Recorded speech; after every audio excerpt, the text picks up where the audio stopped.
Imagine mid-20th century Europe. The shadows of two world wars loom large.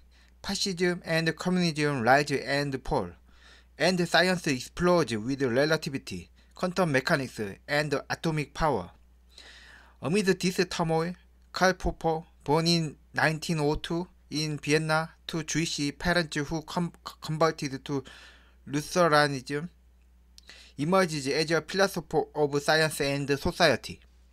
Growing up in an intellectually vibrant but politically unstable Austria, Popper witnesses the collapse of empires and the rise of totalitarianism. Influenced by Einstein's falsifiable theories and rejecting Marxism's historicism during his university years, he flees Nazi annexation in 1937, eventually settling in New Zealand and later London. His life embodies his philosophy, a relentless critic of dogmatism, advocating open societies where ideas are tested and refined. Popper's work peaks during World War II with the open society and its enemies, attacking Plato, Hegel, and Marx for promoting closed systems and the logic of scientific discovery.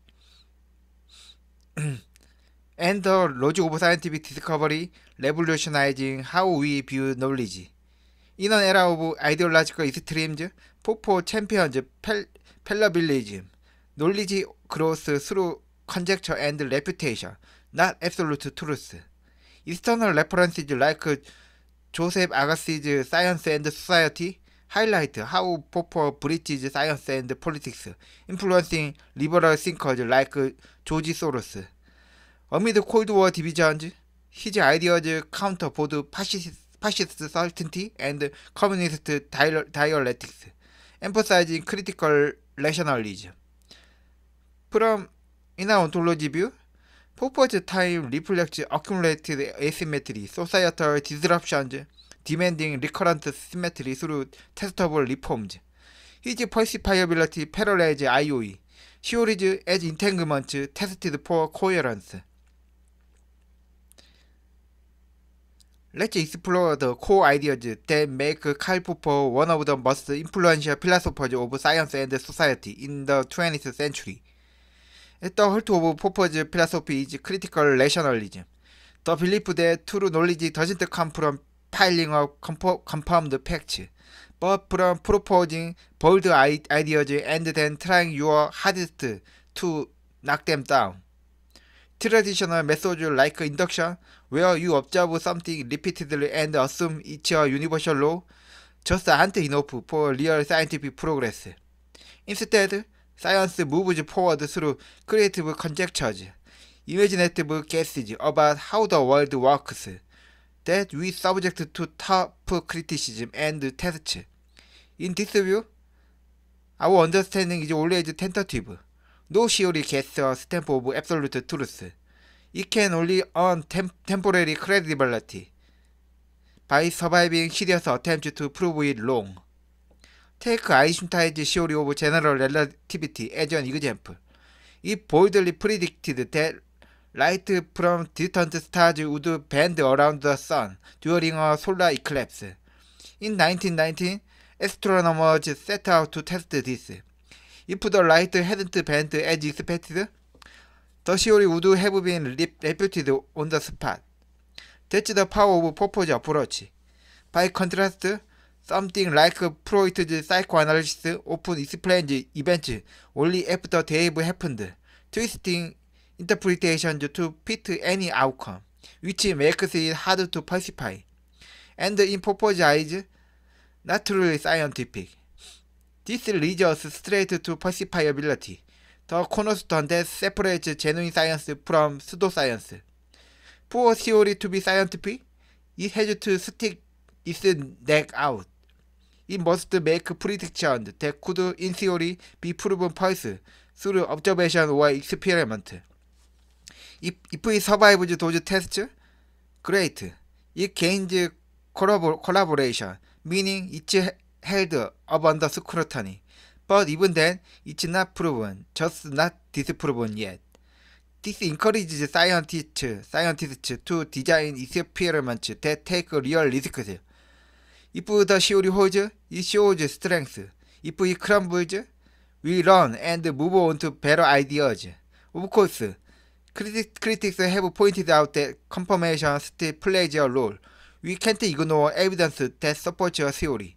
But Popo emphasizes that surviving reputations builds more reliable confidence than just stacking up positives. Popo didn't stop at science. He applied this critical mindset to politics and society, giving us his vision of the open society. He was deeply wary of historicism, the idea that history follows predictable laws, like some inevitable march toward progress or revolution. To Popper, that's not only unscientific but dangerous, because it can justify authoritarianism by claiming it's just how history works. In his landmark book, The Open Society and Its Enemies, he takes aim at thinkers like Plato, with his elite guardians ruling a rigid state. Hegel, with his dialectical history leading to absolutes, and Marx, with class struggle predetermining outcomes. These closed systems stifle criticism and lead to tyranny. Instead, Popper champions open societies built on piecemeal engineering, small, testable changes, rather than grand, utopian overhauls that often backfire. Think of it like tweaking a recipe. You adjust one ingredient at a time, taste and refine, instead of scraping everything for a wide new dish. In a democracy, for instance, elections and debates are served as built-in pacification mechanisms. Bad policies get voted out, errors get corrected through open discussion, and society evolves without catastrophic breakdowns. It's all about fostering environments where ideas can be challenged freely, promoting tolerance, rationality, and incremental improvement. To flesh out how knowledge fits into the bigger picture, Popper developed his three worlds ontology, a way to categorize reality that adds layers to his thinking. World 1 is the physical realm, tangible objects, events, and matter like rocks, stars, or your coffee mug. World 2 is the mental world, subjective experiences, thoughts, feelings, and consciousness, your personal joy from sipping that coffee. World 3 is the objective world of knowledge, abstract products like scientific theories, mathematical proofs, books, or symphonies that exist independently of individual minds. What makes this powerful is how these worlds interact to drive progress. A theory in World 3, like Einstein's equations, sparks ideas in scientists' minds. World 2, leading to experiments that change the physical world. World 1, such as building atomic clocks or GPS systems. Knowledge evolves in a Darwinian way. Conjectures are like mutations.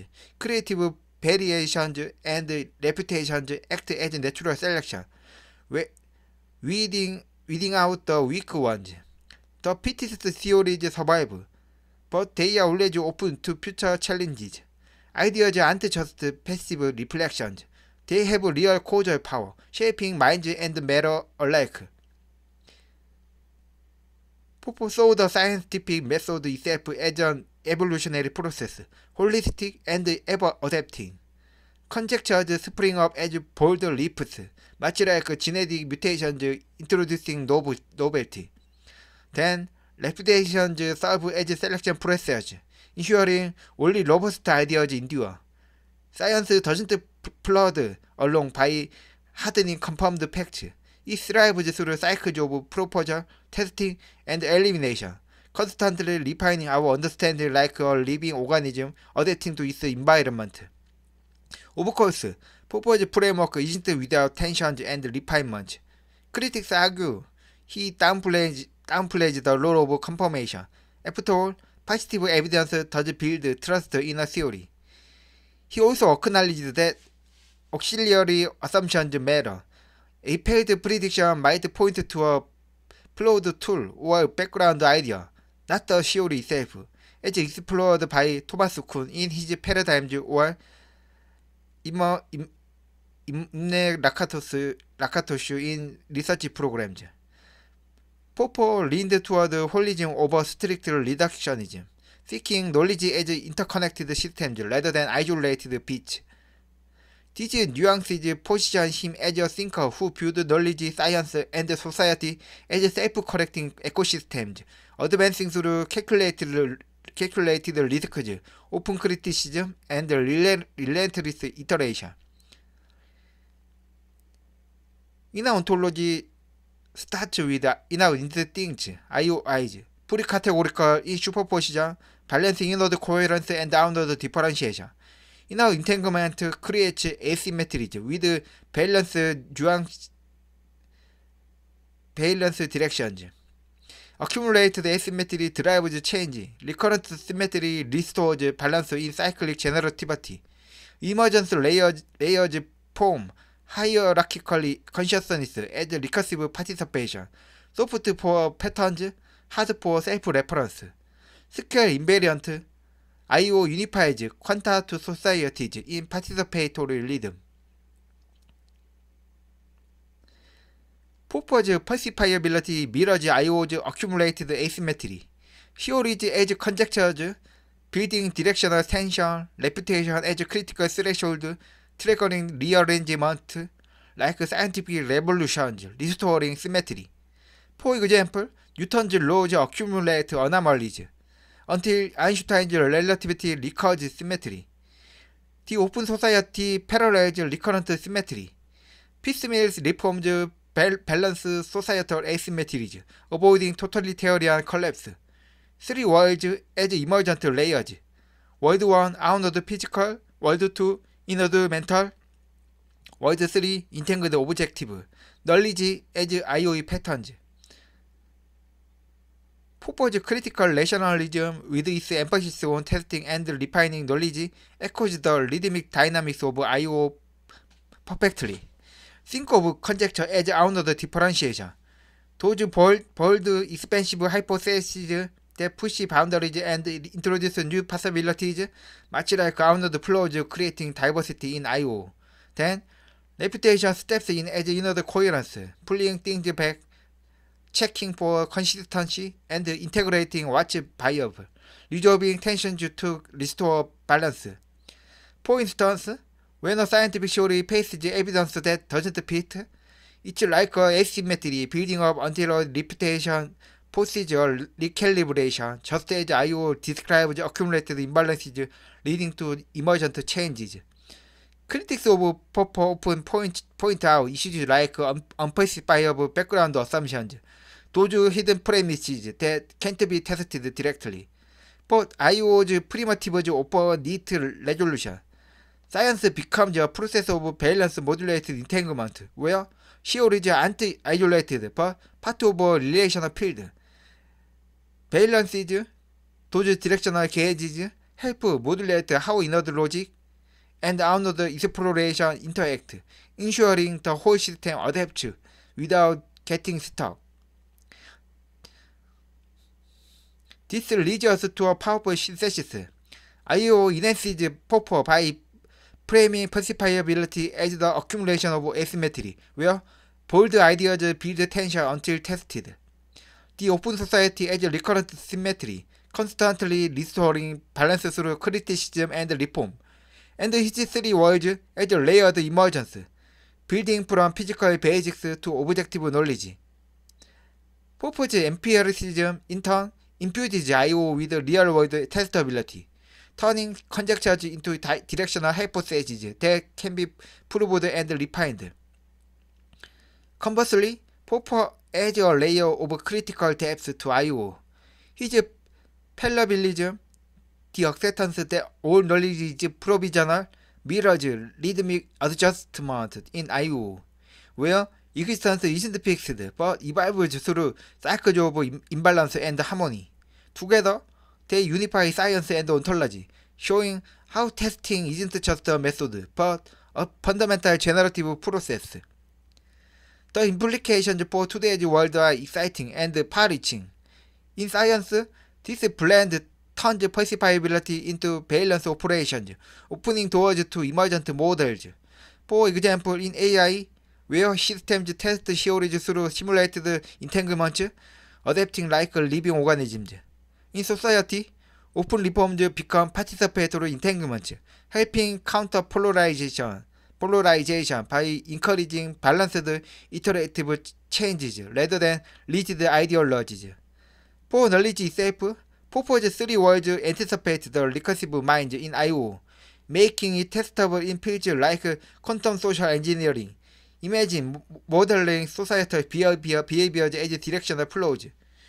Drawing from Thomas Kuhn's The Structure of Scientific Revolutions, which talks about paradigm shifts, we can contrast those abrupt changes with I/O's smoother rhythms, while Ian Chavi's work on Popper's social philosophy extends this to building ethical societies grounded in critical relational progress. In conclusion, synthesizing Popper and inner ontology unveils existence as a critical lead. Falsifiability driving asymmetry like a spark of change, the open society restoring symmetry through open dialogue, and knowledge emerging as entangled patterns that evolve. Popper inspires us with testable, hopeful progress. I/O provides the directional primitives to elevate critical rationalism into a universal framework.